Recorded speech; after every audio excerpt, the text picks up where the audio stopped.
series in molecular phylogenetics. Today we are going to talk about one of the methods to construct a phylogenetic tree, that is distance-based methods. As we all know, when we estimate a phylogenetic tree, there are two main categories of tree building methods. One is distance-based and the other one is character-based. But we are going to talk about distance-based methods in this video. Distance-based methods are obviously based on distance. Distance is the amount of dissimilarity between pairs of sequences. So how much dissimilar are the sequences amongst each other determines their evolutionary distance. Distance is computed on the basis of sequence alignment. So we first align the sequences and then we calculate the distances, as I have told you before in the previous video where we talked about two substitution models, Jukes-Cantor model and Kimura model, and we calculated the evolutionary distances using those models. So distance is computed on the basis of sequence alignment. Evolutionary distances between sequences can be calculated from observed distances. Must transform the sequence data into a pairwise similarity matrix for use during tree inference. So it is very important that we transform the tree sequence data into a pairwise similarity matrix, like I mentioned in the previous video, to infer the tree. So this is what exactly happens in a distance-based method. There are two types of distance-based methods, clustering type and optimality-based distance-based methods. So in this video we are going to talk about clustering type, which is the most common type of distance-based. Let's talk about clustering type distance-based methods. They compute tree based on a distance matrix starting from the most similar sequence pairs. So this is what we do. We try to see that amongst the given sequences, which two are the similar ones. We keep clustering them on the basis of similarity and we keep creating the distance matrix on the basis of that. You will understand this as we proceed further. So these algorithms of clustering type method include: one is unweighted pair group method using arithmetic average, that is UPGMA method, and the other one is neighbor joining method. So distance based can be of two types, clustering and optimality. Clustering can be of two types or uses two algorithms, UPGMA or neighbor joining. So let's talk about UPGMA first. Unweighted pair group method using arithmetic average, that is UPGMA. This method was originally developed for numeric taxonomy in 1958 by Sokal and Michener. This method uses sequential clustering algorithm. We'll discuss about it. It uses agglomerative clustering. We'll again discuss about it. What happens here is we join the closest two clusters and recalculate distance of the joined pair by taking the average. Average method is used to calculate the distance. We'll discuss it in the example coming later. We'll talk about the two types of clusterings actually. Agglomerative and divisive are the two types of clusterings. In agglomerative clustering, each observation is an individual cluster. Then at each step we can group them together. So these are 5 observations, and in the subsequent steps we can keep grouping them together, like 1 and 2 are grouped together and we can move so on. Then in divisive methods, all the observations are in a single cluster, and then at each step we can divide them to form clusters. So we are already having one single cluster, and in the subsequent steps we'll keep dividing them into individual clusters, like one has been removed from the first cluster. So these are 6 observations now, and at each step we are joining to form one cluster. So this is agglomerative clustering. The number of clusters at each stage is one less than the previous one. This is what actually happens in agglomerative clustering. So UPGMA uses agglomerative clustering. Let's consider the following example. There are 5 bacterial sequences under study, A, B, C, D, E. Step 1 is find the smallest distance between two sequences and cluster them together. So we create this distance matrix using the substitution models we discussed in the previous video. So we can use either Jukes-Cantor or Kimura model, and we can calculate the pairwise distances between each and every sequence, followed by the construction of the distance matrix. So this is a distance matrix, as you can see. We will look for the distance which is the least in this matrix. So since A and D has a distance of 0.16, we are going to group A and D in the next matrix. So the new average distances, let's see, we are grouping A and D, so we'll calculate the new distances using average method.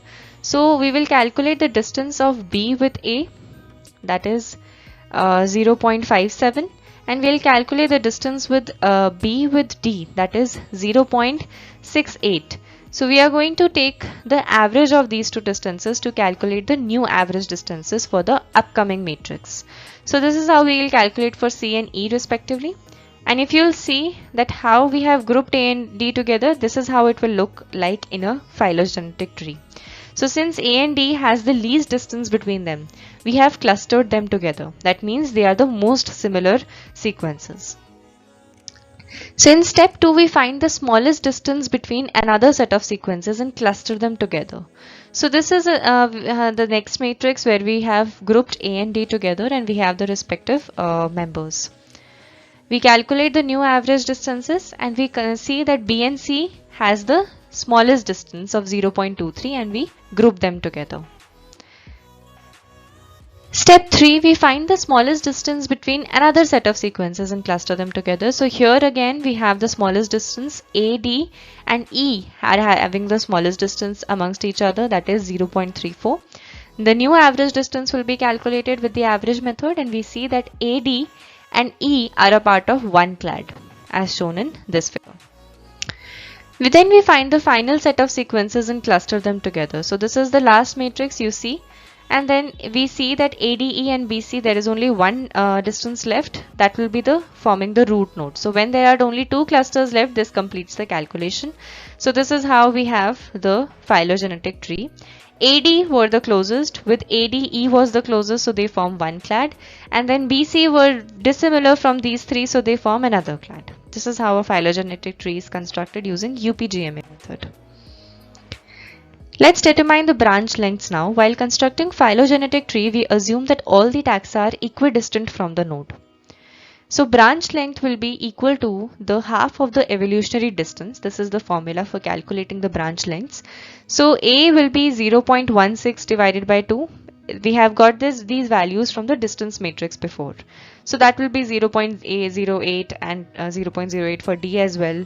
So as you can see that this is actually the branch lengths which are calculated from the evolutionary distances. So we have calculated it for everything. Next is pros and cons of UPGMA. The advantages is that it is fast and simple.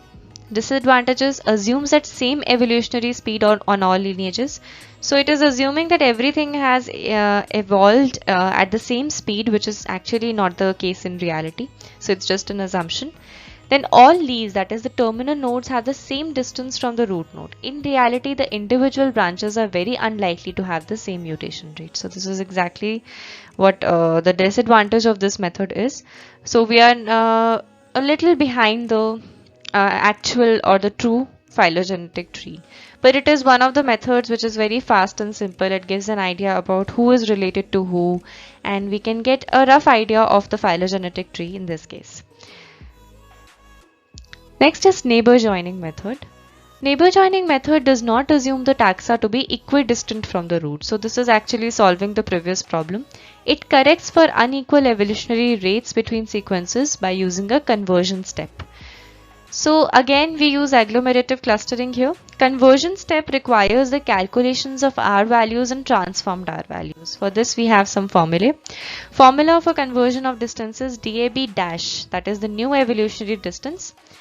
Or the converted distance between A and B.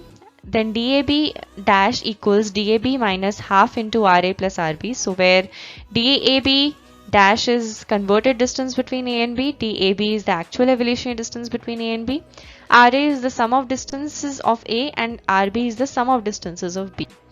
So calculation of R values can be performed as below. We have a distance matrix. This is the initial matrix we considered. We are going to calculate RA and RB. So we are going to see RA is the sum of all distances from A. So we are calculating all the distances AB, AC, AD as RA. Similarly for RB, and then similarly for RC and RD. We are going to calculate it this ways. So in this we are going to use this formula and we'll calculate the corrected distances here. Okay.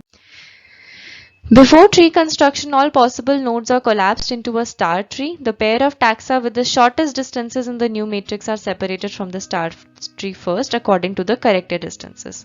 So this is the smallest distance here, minus 0.965. So first is a star tree and then we correct it to form a the normal tree.